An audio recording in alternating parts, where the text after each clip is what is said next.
Le damos la más cordial bienvenida a nuestro cuarto programa de DJT Podcast, tu podcast marítimo.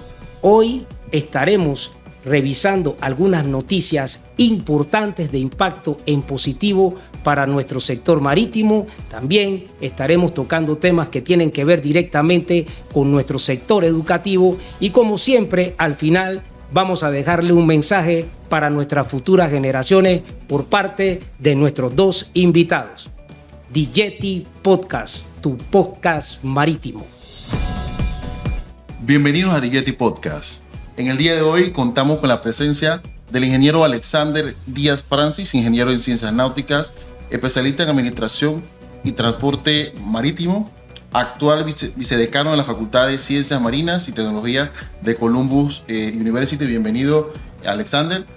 Y también contamos con la presencia del ingeniero Roberto Pineda, presidente actual de CONAGEMAR, Colegio Nacional de Gente de Mar, profesor, consultor y emprendedor con amplia experiencia en logística, transporte y seguridad marítimo. Bienvenido, Roberto. Muchas gracias, Francisco. En el día de hoy comenzamos siempre con nuestro segmento en el cual nosotros tocamos importantes puntos de la actualidad marítima, portuaria, logística nacional. Y hay una noticia importante que es el tema del gasoducto, proyecto que está llevando la autoridad del Canal de Panamá, con una inversión aproximada hasta 8.000 millones de dólares, dependiendo entonces de qué tipo de producto es el que vamos a dedicarnos a transportar en ese gasoducto. Es un proyecto que está liderado por el Canal de Panamá, pero es un proyecto país. Así que para nosotros es importantísimo poder desde ya ir trabajando, buscando esas oportunidades para nuestro personal en el sector marítimo. Así que doy la palabra a los invitados y a mi compañero acá, Rafi Núñez, para iniciar con este debate. Rafi. Sí, muy buenos días. Bueno, dándole la bienvenida a todos los que van a estar siguiéndonos en nuestras redes sociales. Recuerden Instagram, @DJT Podcast, y en nuestro canal de YouTube para que se puedan suscribir, @DJT Podcast. Adicionando un poco a lo que comenta nuestro colega Francisco Tajú, en cuanto al proyecto del gasoducto, es importante hacer la salvedad de que el mismo va a estar conformado por dos terminales. Es la proyección que tiene la autoridad del Canal de Panamá. Una terminal en el Atlántico y la otra en el Pacífico. Sin embargo, para que estas dos terminales puedan operar de manera simultánea, necesitan poder construir una tubería de aproximadamente 76 kilómetros, que es lo que va a permitir realmente que el producto que vaya a llegar a ambas terminales puedan operarlo de una manera eficiente. Sin más, otro punto importante y que destaco porque va en la línea de la educación de nuestras futuras generaciones es el tipo de producto que se van a estar manejando en estos dos terminales, que puede ser butano, propano o etano. Hacia dónde realmente está yendo este proyecto y hacia dónde va la industria con nuestras futuras generaciones desde el punto de vista de la educación, es el tema que vamos a estar tocando en el día de hoy. Bienvenido, Roberto. Muchas gracias, Rafi, por la invitación, y Francisco. Saludos a Alexander también. Yo creo que es muy importante para el país este nuevo proyecto que se nos viene. Creo que va a ser una fuente de múltiples oportunidades, comenzando con el empleo que va a generar, ya sea a lo interno de la ACP o a través de una concesionaria, y eso va a representar un número importante de empleos para los panameños. Pero además yo creo que hay que tener muy claro lo que ocurre hoy en el mundo, porque este gasoducto va a servir a países productores de gas, ¿no? de quienes producen el gas. Y hoy día, igual que el Canal de Panamá, es una ruta marítima que sirve a aproximadamente 5% del comercio mundial. O sea, ¿a qué porcentaje del comercio del gas mundial va a servir este gasoducto? Me pregunto yo.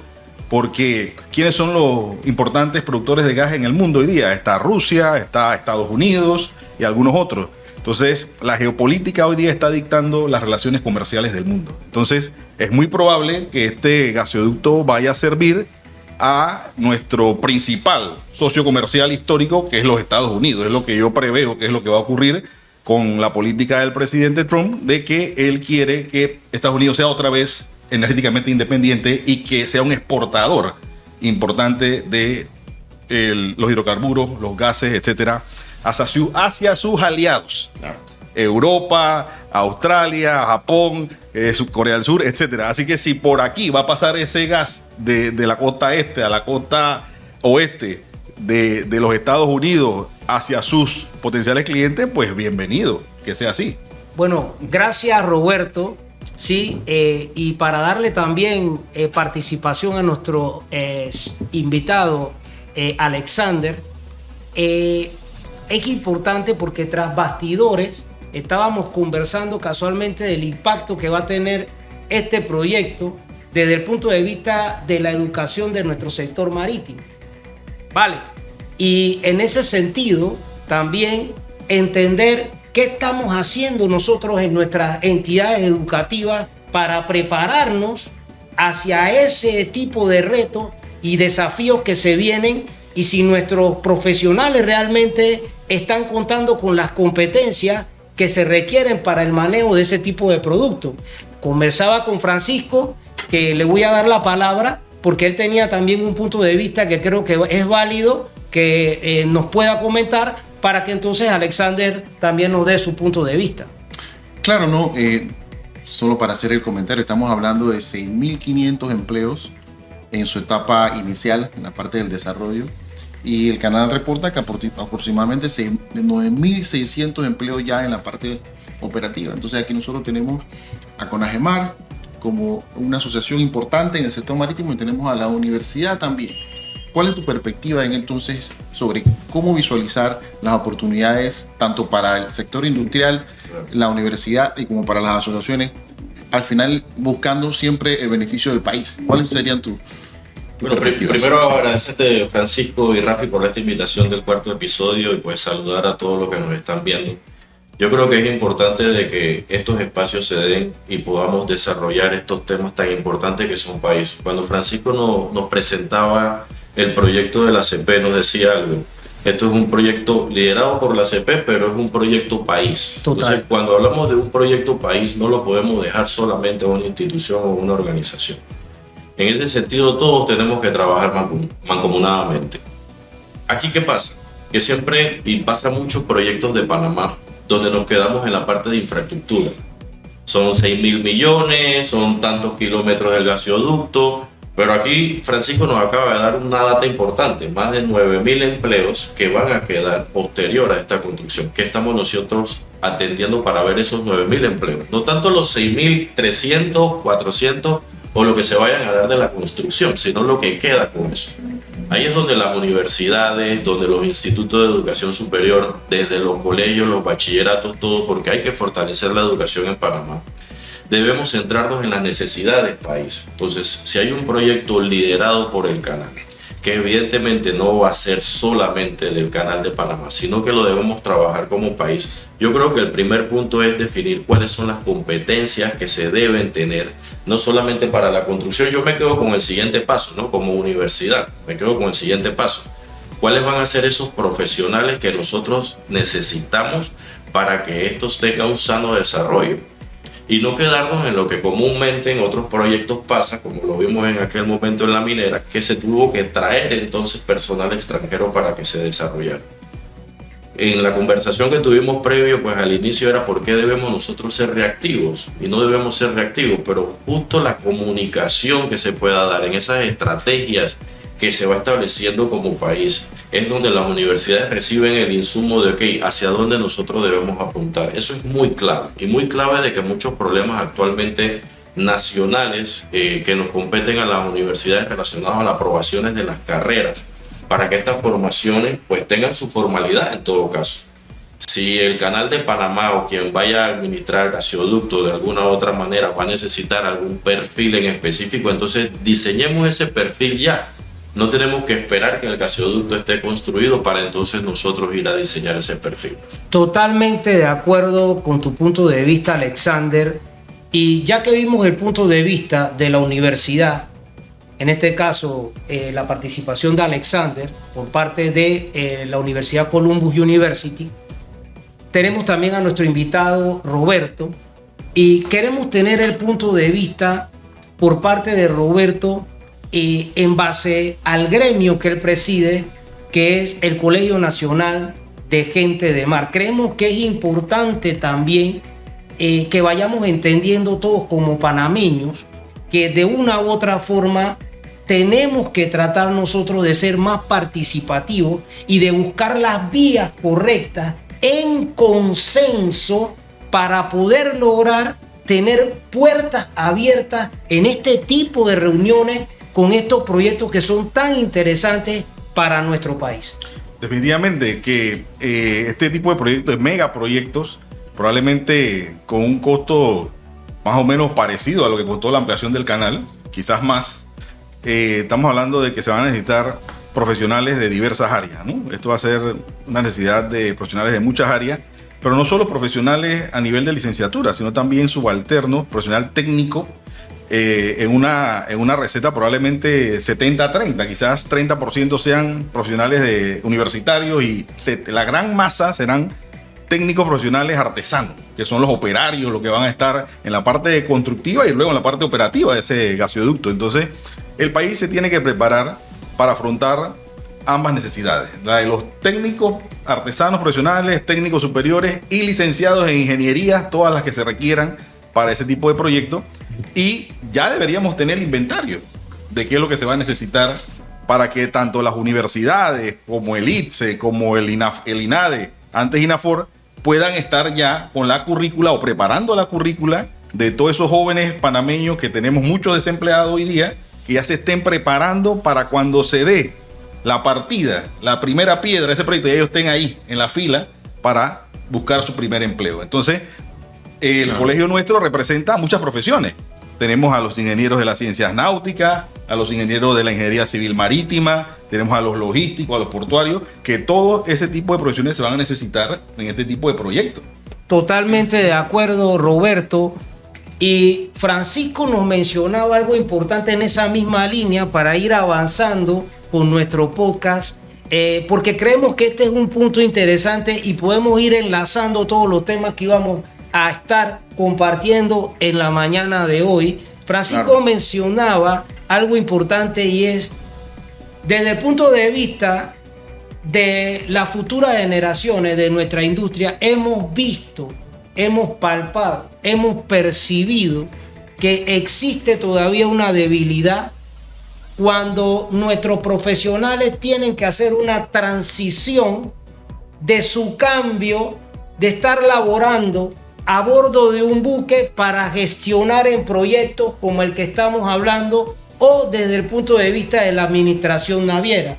Francisco, tú nos comentabas que todavía en estos momentos has palpado y has percibido esa debilidad. Cuéntanos un poquito más para que nuestros invitados igual también puedan aportar. Sí, correcto. Como estuvimos conversando previamente, las competencias en el ámbito marítimo, puntualmente para la gente de mar, están muy bien delineadas en el convenio de CTCW y enfocadas al trabajo a bordo, básicamente al trabajo a bordo. Pero las competencias para administrar inclusive a esa tripulación, administrar una naviera o administrar proyectos marítimos, logísticos, portuarios son otras. Entonces hay un espacio bien grande que más que un espacio también es una oportunidad para las universidades, los institutos técnicos, para desarrollar esas competencias en ese personal que quiera hacer esa transición. Porque no es lo mismo impartir órdenes a bordo de un buque que manejar un recurso humano en tierra o crear estrategias en tierra para que el negocio funcione, para que las operaciones se lleven de la manera más eficiente para el negocio que se esté llevando a cabo. Entonces esa transición es ahora mismo bien traumática para el personal que viene de los buques, ¿no? Pero más allá de todo eso y visualizando acá el tema del gasoducto, también hay algo bien importante. Recientemente el Canal de Panamá se reunió con 40 empresas, más o menos 40 empresas, que son las que están ofreciendo su know-how, su conocimiento para que el canal pueda desarrollar todo lo que es el pliego de licitación.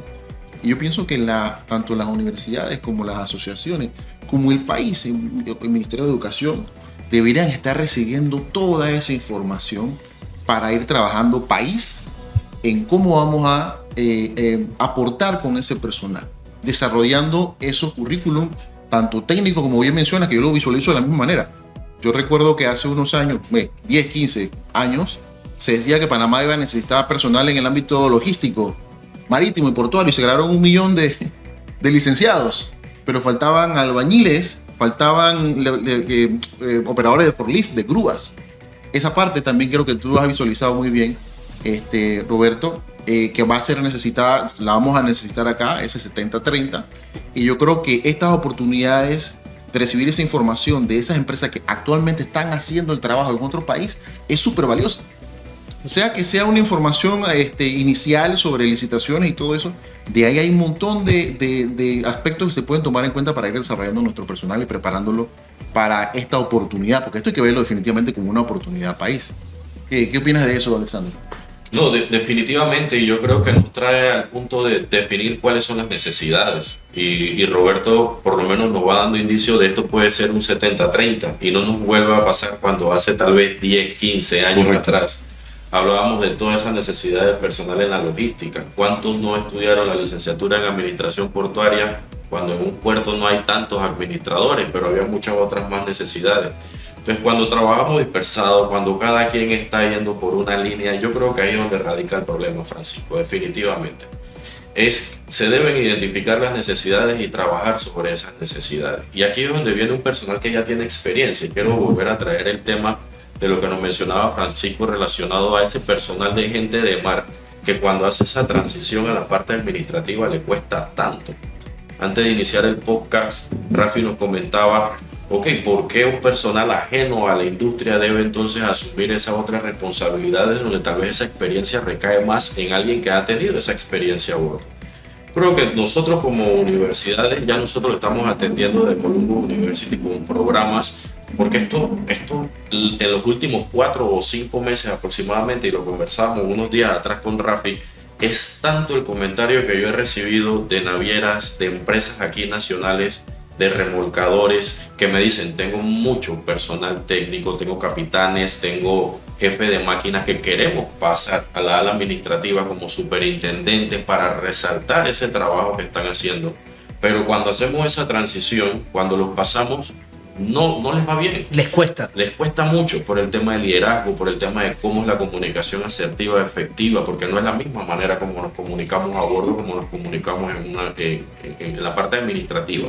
Entonces yo creo que en la parte cultural que nos ha llevado, digamos, en el desarrollo de la carrera siempre nos ha mantenido, digamos, muy vertical, ¿no? Todo cómo va pasando cada una de las cosas y siempre el superior, cuando pasas a la parte administrativa necesitas de todo un campo trabajar de manera mancomunada y de todos puedes recibir una información para una toma de decisión. Evidentemente, pues a bordo del barco las cosas son diferentes. Entonces toca desaprender, toca aprender a desaprender las cosas y darnos cuenta de que es otro camino que se debe asumir con mucha responsabilidad para que ese personal técnico que tiene la experiencia también nos pueda seguir brindando esa experiencia, pero digamos en otro rol donde yo creo que podemos tener mucho mejores resultados que tal vez alguien que venga de afuera o alguien que tal vez no haya tenido esa experiencia. Al inicio del programa del día de hoy yo conversaba con Roberto y conversaba con Alexander, Francisco, que está aquí con nosotros también, y les comentaba de que es cierto, en nuestra industria todavía existen mentalidades muy estructuradas y que se rigen para su toma de decisiones como si estuvieran siempre dando una instrucción a bordo de un buque. No es solamente en el buque, en su día a día, en sus actividades diarias. Esa habilidad que han adquirido de tomar decisiones estructuradas, ¿sí?, las van traspolando a todas las actividades diarias que tienen en su día a día. Y es un tema preocupante y por eso comentábamos que necesitábamos ese espacio, ese taller en donde nuestros profesionales, de gente de mar que vienen de tomar decisiones a bordo, puedan tener ese espacio para que se puedan equivocar antes de llegar a gestionar en la administración naviera. Y en ese sentido quisiera darle la palabra a Roberto para que él también nos comente, porque inclusive tenemos muchos colaboradores, colegas, que todavía a veces utilizan frases muy llamativas, como por ejemplo, donde manda capitán no manda marinero, o el capitán manda y aunque se equivoque vuelve y manda. Pues en la administración naviera las cosas no son así. Entonces, Roberto, quisiéramos escuchar qué opinas, ¿no? Bueno, sí, yo creo que nuestra fuerza laboral y nuestros profesionales son el producto de nuestro sistema educativo. Y tenemos un sistema educativo que, yo creo que ya colapsó hace mucho tiempo, un sistema tradicional, conductista, que no ha evolucionado como otros países que sí hicieron sus reformas educativas en la década de los 70. Nosotros tenemos una deuda grande de casi 50 años en ese sentido, y eso se refleja en los profesionales que tenemos en nuestro país.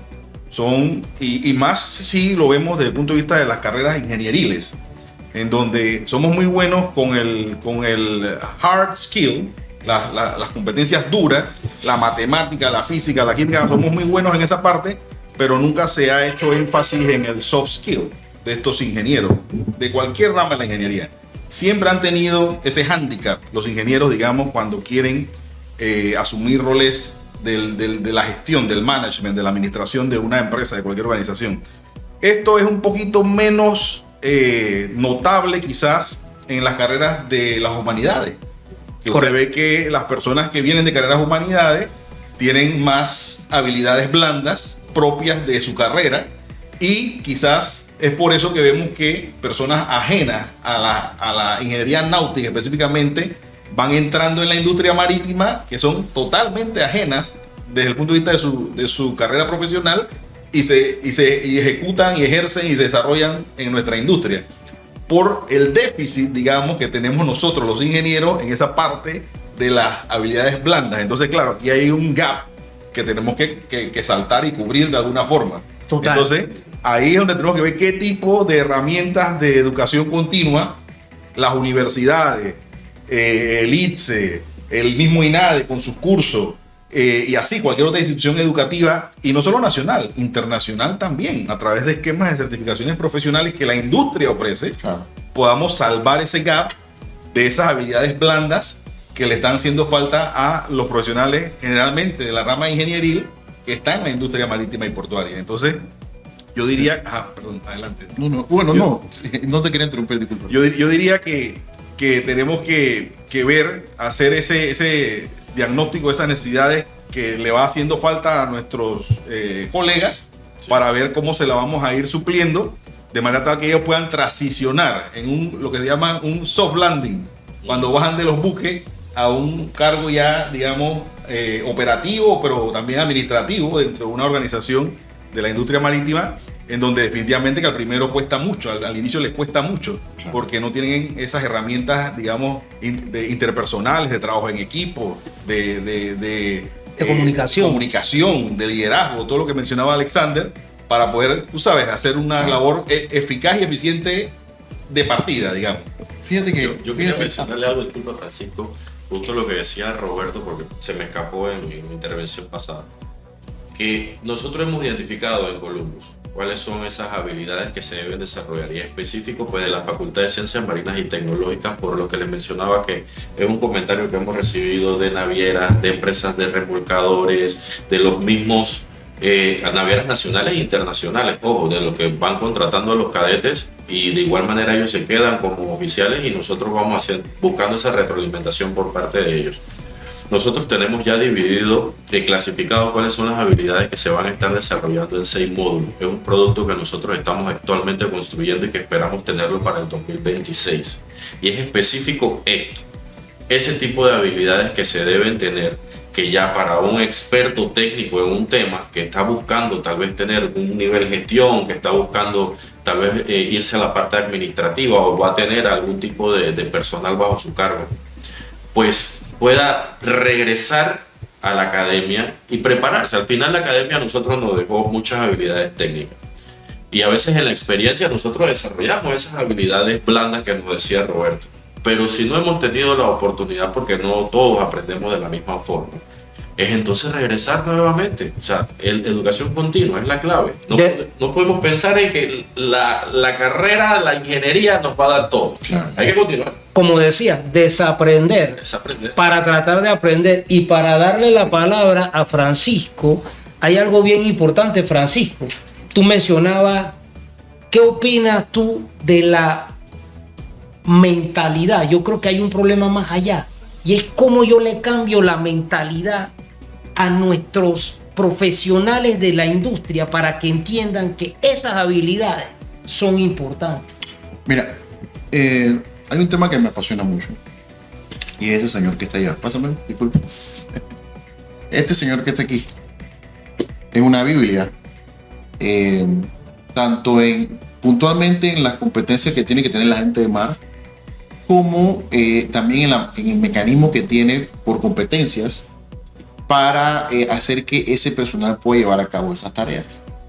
Y para algunos, por lo menos ya después de que tú vienes a tierra y tú dices, me voy a establecer en tierra, tomo una maestría y tomo un posgrado, vemos esto y lo vemos como algo demasiado rígido. Si nos quedamos en esto, nos quedamos en años atrás. Sin embargo, la misma Organización Marítima Internacional identificó lo que nosotros estamos viendo aquí, pero lo identificó para aplicarlo a bordo.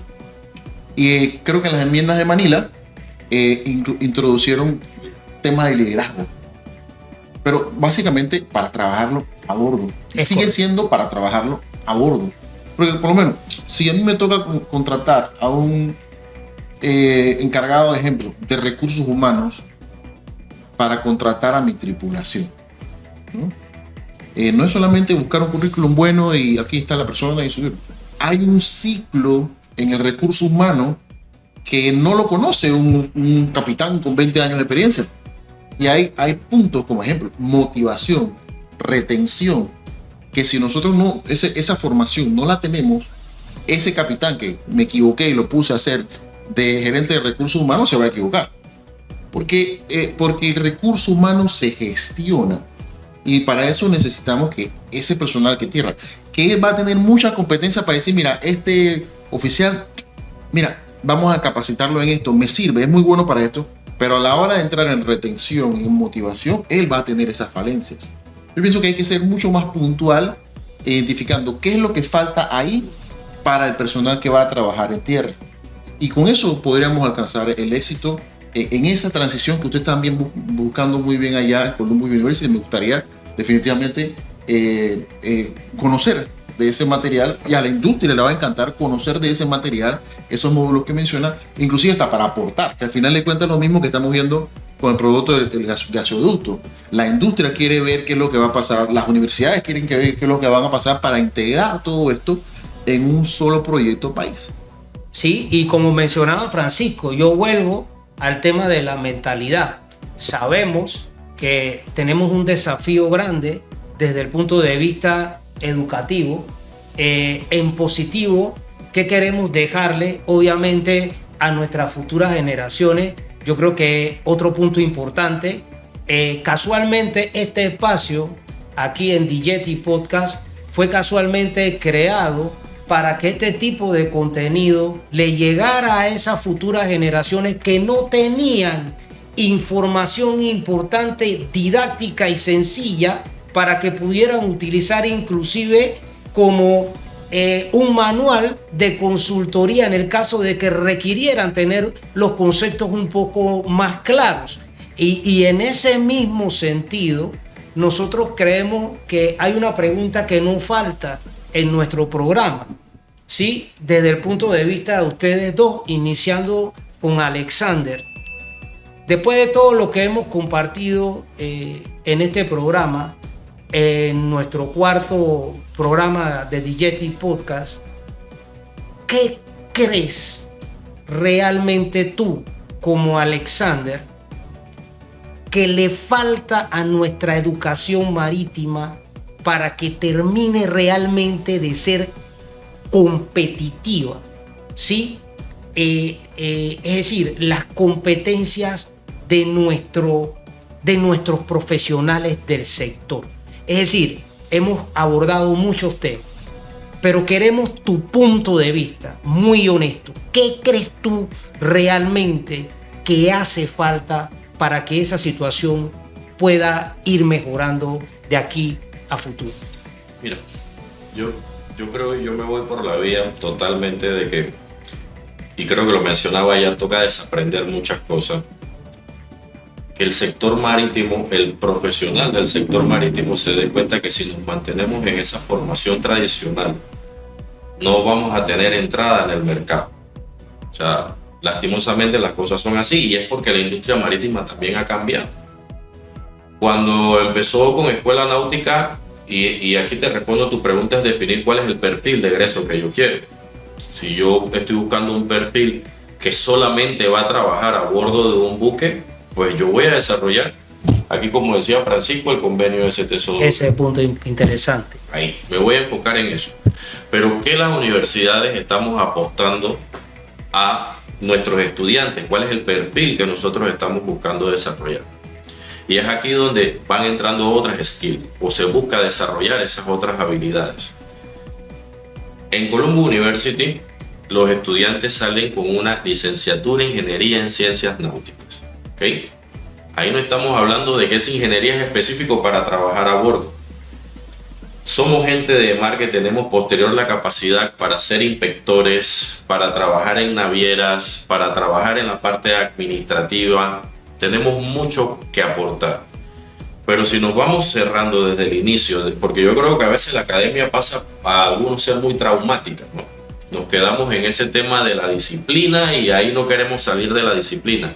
Yo creo que en los últimos años han superado el tema de la disciplina y han pasado entonces al tema del inglés. Pero hay muchas cosas más que la disciplina y el inglés de lo que necesita un cadete en formación para ser un buen oficial de marina mercante, pero no solamente oficial de la marina, sino también ser gente de mar, que van a tener cabida en todos estos proyectos que nosotros hemos estado hablando el día. Ese punto que menciona Alexander es interesante y nos vamos a trasladar al primer programa de DJT Podcast. Fíjense ustedes, nosotros tuvimos como invitado al ingeniero Javier Bru, y él, cuando le hicimos esa pregunta, su respuesta realmente fue brillante. Y él nos dijo a nosotros: a mí me parece que lo que le hace falta a nuestros profesionales es que las entidades educativas comiencen a decirle que el ámbito marítimo es mucho más amplio. Entonces abro de una vez ese espacio para que Roberto nos dé su punto de vista, porque creo que este punto es interesantísimo. Sí, definitivamente. Y hablo con un ejemplo que lo he percibido en mi práctica privada, de que muchas empresas tienen una necesidad muy puntual, de que no hay competencias en sus supervisores para redactar informes técnicos, algo muy puntual. Entonces, ¿por qué un profesional que tiene hasta título universitario no puede redactar un informe técnico? Bueno, tenemos que remontarnos a la primaria, Total. a la maestra de primero o segundo grado de español, la redacción, Hay un problema de redacción. la lectura comprensiva. Hay que revisar todo eso atrás, pero eso no es culpa de ese profesional, esa es culpa del sistema educativo del cual estábamos hablando. Te hago un paréntesis ahí, porque puede ser que yo te dé español, pero yo no te lo aplique, que ese es el problema. Aplicar, por ejemplo, un informe narrativo, a diferencia de simplemente te enseño a narrar. Creo que cosas así son las que llevan a un país a decir, estamos donde estamos o estamos desarrollándonos. Porque te ha tocado mucho, y a mí me ha tocado acá en la empresa ver informes. Lo cierto es que ya tenemos el problema. Es correcto. Los supervisores no pueden y no saben redactar un informe técnico. ¿Cómo solucionamos el problema? Ya estamos aquí. Ahora, ¿cómo lo podemos solucionar? Bueno, hay que hacer una intervención desde el punto de vista de la educación, de la capacitación, de la formación, para ver cómo le vamos a suplir esas competencias que no tienen todavía esas personas.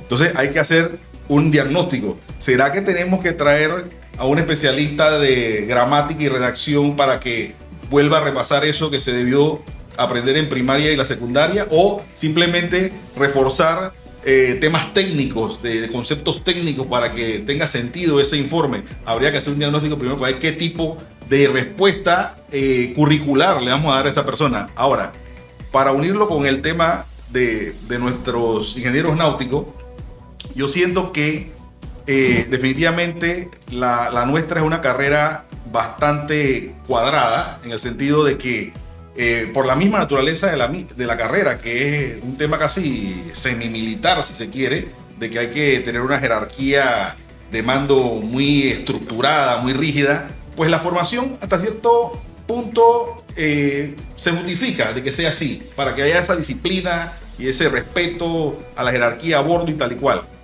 Pero también no es menos cierto de que un profesional no lo puede formar con anteojera como el caballo que corre en el hipódromo, que nada más es un tubo lo que ve. No, si vivimos en un mundo ya en donde ya no hay distancias ni fronteras.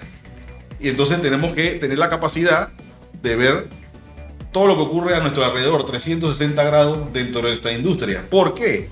Porque puede ser que el joven que tiene 18 o 19 años, que se está graduando de la escuela secundaria y decide ingresar a una facultad de ciencias náuticas en Columbo o en la UMIT, donde sea, lo hace con una expectativa y y en mente tiene muchas cosas, pero no se le dice cuán amplio es este horizonte. No solamente se limita a un buque, hay mucho más dentro de la industria marítima de que un estudiante de ciencias náuticas podría hacer ya con las competencias que la carrera le ofrece, ¿eh? Claro. Y que después, a través de pasarelas de educación continua, fácilmente puede adquirir competencias, por ejemplo, de surveyor o competencias de seguridad industrial, auditor de mediciones, muy especializada. O sea, todo ese tema, ese cuento no se dice en las universidades. Entonces, tenemos que ver de qué manera las universidades comienzan a abrirle el panorama a nuestros estudiantes, que de hecho va a ser la carrera más atractiva. Y mira, y perdón, para aterrizar en lo último, de que cómo desarrollamos currículum que sean pertinentes, realistas. Tenemos que sentarnos con la industria. Exacto. La academia tiene que sentarse con la industria a ver qué necesita. Hay que ir al mercado. Hay que ir al mercado, al sector productivo. ¿Qué necesitan? ¿Qué competencias necesitan los profesionales que ustedes requieren para que el curriculista diseñe entonces a la medida de la industria lo que necesita? Porque si no, estamos disparando al aire. Y actualice. Correcto. Eso es lo que sucede. Pero bueno, Francisco menciona también algo importante. Francisco acaba de decir que actualice, pero hay una línea delgada entre lo que es la actualización de la parte curricular y la burocracia que existe para que aprueben esos cambios. Entonces, nosotros como industria, y hablo de nosotros porque los cuatro que estamos aquí formamos parte de la industria, como gremio, tiene que llegar un momento en donde nosotros exijamos que esos cambios realmente se den de manera mucho más expedita, ¿sí? De que profesionales que tienen la experiencia, como por ponerle un ejemplo, Roberto, en temas de auditorías, de la administración marítima privada, Francisco, en temas de auditorías a bordo de los buques, puedan inclusive impartir clases sin ser tan restringido por no poseer algún tema de certificación o probablemente una docencia superior. Tiene que llegar a haber un momento en donde la experiencia comprobable de ese profesional sea importante para que pueda compartir ese conocimiento también con las futuras generaciones. Entonces, Francisco. Yo lo pongo tan sencillo como que, ejemplo, si un experto en temas de gasoductos o estos temas importantes ahorita para la educación pronta aquí en Panamá, se quiere pasar un año aquí en Panamá y él quiere compartir su experiencia en una universidad, pero no tiene la docencia superior. Es correcto. ¿Qué va a pasar? Es correcto. Lo vamos a estar llamando para que dé seminarios cortitos, cursitos, cuando realmente necesitamos una educación integral. Y entonces eso tiene que haber un mecanismo, y tiene que haber, más que todo, quitemos la palabra mecanismo, tiene que haber una estructura estatal que permanentemente esté viendo todos estos temas, reuniendo a las partes, no solamente para definir la ruta, sino para mantenerse actualizando hacia dónde vamos en temas educativos y en temas laborales. Y verlo vacío. Yo no, me puedo estar equivocando. No, la respuesta... No siento que ahora mismo exista alguien que diga, espera, hay que reunirse y ver estos temas a fondo. No, la respuesta es la modalidad dual. Esa es la mira, respuesta. Roberto, antes, no quiero que se me pase, porque sí quiero dejarle en claro a nuestra audiencia que los 4 que estamos aquí poseemos inclusive la docencia superior. Hemos tenido experiencia como docentes en varias universidades desde el punto de vista del sector marítimo, pero sin embargo no queremos que esta intervención se haga sentir como que nosotros estamos incómodos por adquirir una docencia superior. Ese no es el punto. El punto es hasta dónde estructuramos y cercenamos que un experto pueda realmente impartirle conocimiento a nuestras futuras generaciones, ¿sí? Sin tener realmente esa restricción que tanto están necesitando nuestros profesionales del futuro, porque muchas veces no hay personal que tenga la capacitación o la experiencia para estos temas, como por ejemplo del gasoducto que se viene en lo próximo. Ahí te pido la palabra. Mira, y estoy totalmente de acuerdo, y lastimosamente la ley de educación de Panamá pues data de hace muchos años y tiene que ser revisada. Las universidades lo exigen pues por los decretos que nos toca regirnos. Esto yo lo he tomado tan en serio. Actualmente yo estoy estudiando un doctorado en ciencia de educación con énfasis en la administración educativa. Porque no todos tenemos que ser expertos en educación. Para eso está la parte administrativa, y te lo digo yo como vicedecano de una facultad, que me permito hacer las evaluaciones que me corresponden, conversar con los docentes y ajustar las estrategias que así está buscando la universidad. Evidentemente sí, un docente a nivel superior pues es una profesión y tiene que tener unas competencias para poder lograr desarrollar esas competencias, evaluar esas competencias, pero aquí es donde estratégicamente las universidades tienen que ajustar su currículum para crear esos espacios. Y te doy un dato, por lo menos de mi facultad, de las carreras de ingeniería en ciencias náuticas, pues de gente de mar. Nosotros tenemos desarrollado 9 cursos de marinas mercantes, que era de lo que te decía que quería hacer un comentario de eso. Eso está, digamos, ajeno al cumplimiento de convenio, ajeno a todos esos puntos. Esos son los espacios que nosotros utilizamos para actualizar. Nosotros tenemos diferentes cursos, pero no son fijos, es algo dinámico. Cuando entró OMI 2020, nosotros ya teníamos el espacio para poder hacer esas actualizaciones con respecto a lo que era el anexo 6 del MARPOL, porque ya teníamos el espacio, y ahí es donde nosotros podemos incluir también a esos profesionales que no tienen la docencia, pero sí tienen la experiencia. Las universidades, sabiendo esto, y que difícilmente la normativa vaya a cambiar de un momento a otro por todo lo que trae con eso, hacer un cambio en la ley, pues tiene que crear esos espacios de los cursos optativos, tiene que crear esos espacios por lo menos de estos cursos de marina mercante, educación continua, porque al final no es solo el que está estudiando una licenciatura, sino el profesional ya hecho. Y yo estoy totalmente de acuerdo. Si yo, como experto, te puedo crear el curso, podemos desarrollarlo, o sea, el docente, el experto en formación, con el experto técnico en alguna índole, creamos el contenido, creamos las estrategias, se hace el documento o se hace el instrumento con el que se va a evaluar. Hay un acompañamiento por parte de la institución a ese docente o a ese experto técnico y aseguramos de que las cosas se hagan bien. Lastimosamente, esto es un perfil que existe en Estados Unidos. No todos los que te dan clases tienen su formación académica ni son catedráticos. Así mismo es. Fácilmente viene otro experto. Toda la razón. Pero es que lo habilitan. Pero acá en Panamá. Y hacia allá tenemos que ir. Claro que sí. Sí, tengo una pregunta. Esa estructura que están armando, Ya está armada. Hace mucho que tiempo. ya está armada, ¿requiere de que el Estado le dé algún tipo de aval o lo hacen porque la universidad Eso es lo que quiero. No. Ustedes lo tienen como es decir, como una alternativa como un acompañamiento ahí durante de educación, todos los cuatrimestres. de educación. No va a aprobación. Sí. Visualizo, o sea, no sé, las universidades se ven obligadas a hacer eso. ¿Por qué? Porque les es muy difícil meter eso en su pensum Sí. académico. Porque se lo van a aprobar. Disculpen, yo creo que entro en un tema un poquito Sí. sensitivo. Se lo van a aprobar después de 3 años.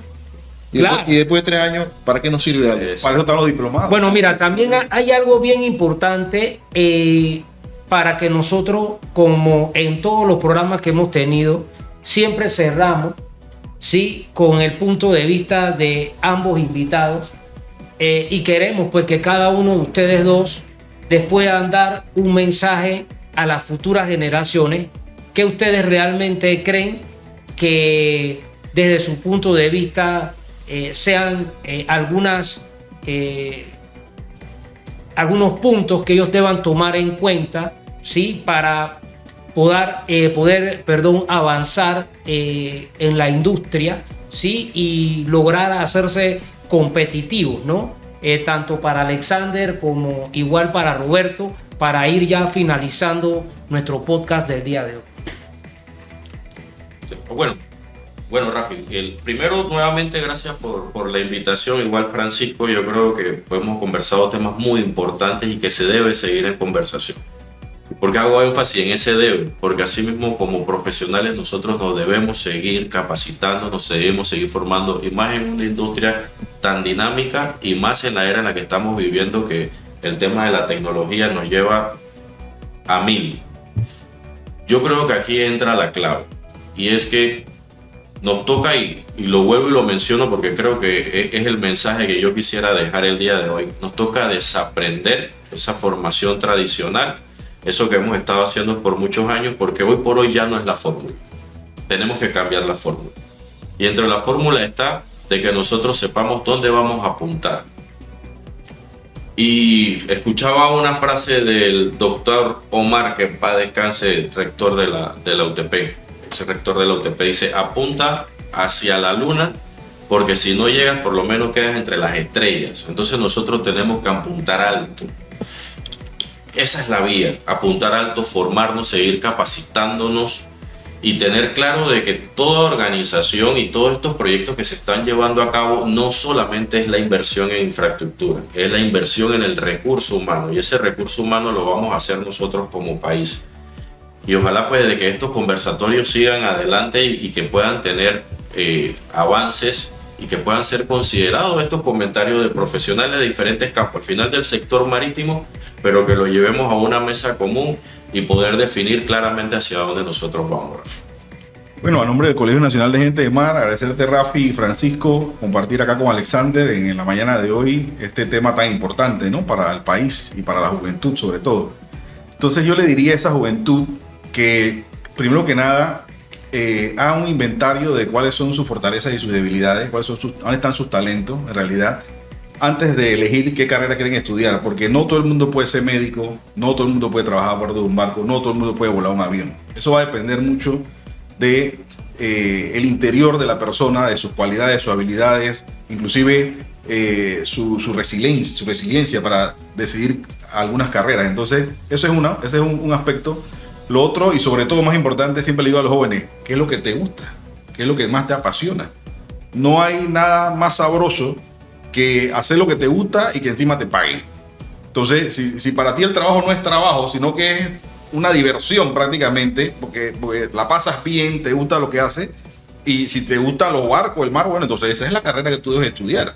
Si no, mira otra alternativa. Entonces, yo diría que los jóvenes también tienen que ser realistas, con los pies sobre la tierra, y también hacer su investigación y la tarea de cuáles son las carreras que este siglo XXI en los próximos años está demandando, tanto en Panamá como en el mundo. Entonces hay un top 10 ahí de carreras, por ejemplo, se habla mucho de la ciberseguridad. Bueno, la ciberseguridad se aplica a lo marítimo y a lo portuario sin ningún problema. Entonces, hagan la tarea, miren y comparen su personalidad, su fortaleza, sus debilidades, lo que el mercado está necesitando, y hagan entonces su elección si le conviene o no estar a bordo de un barco o en un puerto, en algún lugar de la industria marítima. No, muchas gracias a ambos. De verdad que cada podcast para nosotros es una experiencia. Cuando inicialmente planificamos, Rafi y mi persona, estos espacios, fue buscando eso que ustedes mencionan al final. Que todo esto vaya en pro de nuestras futuras generaciones, y ustedes han dado en el punto. Hoy en día, como tú bien mencionas, el tema de la tecnología, hay que escoger bien qué es lo que voy a estudiar, porque hay inclusive hasta carreras que ya no van a dejar de existir.